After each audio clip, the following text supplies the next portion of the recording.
ភូមិតានូក្នុងឃុំស្អាងភ្នំបងបានជួបមុំរដូវបុណ្យភ្ជុំនៅវត្តស្អាងស្រែ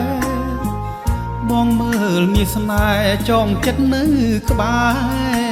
ហាក់មាននិស្ស័យវតីស្រីហើយកុំដាច់អាឡ័យ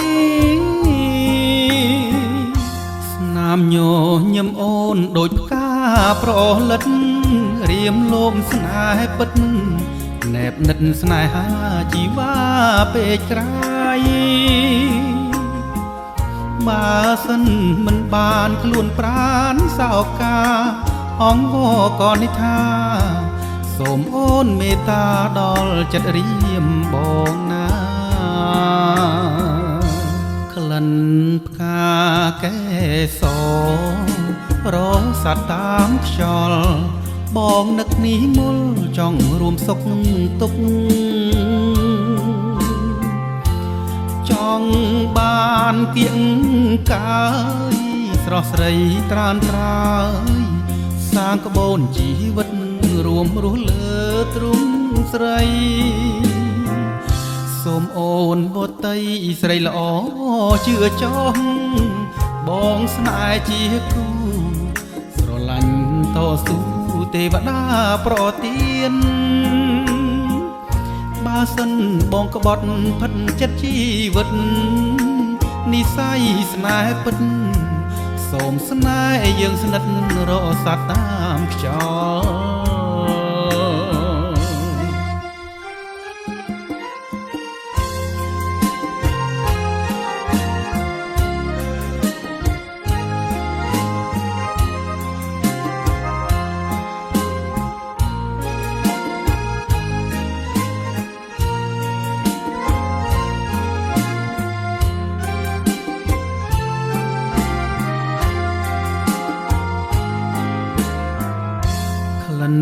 ផ្កា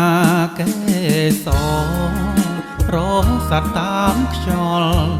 បងនឹកនេះមុលចង់រួមសុខទុក្ខចង់បានគៀង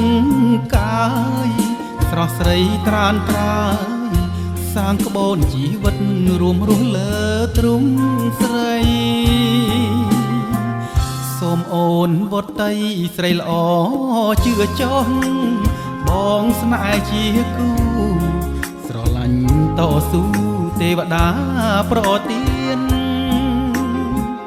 បើសិនបងក្បត់ផិតចិត្តជីវិតនិស្ស័យស្នេហ៍ពិតសូមស្នេហ៍យើងស្និទ្ធរស័តតាមខ្យល់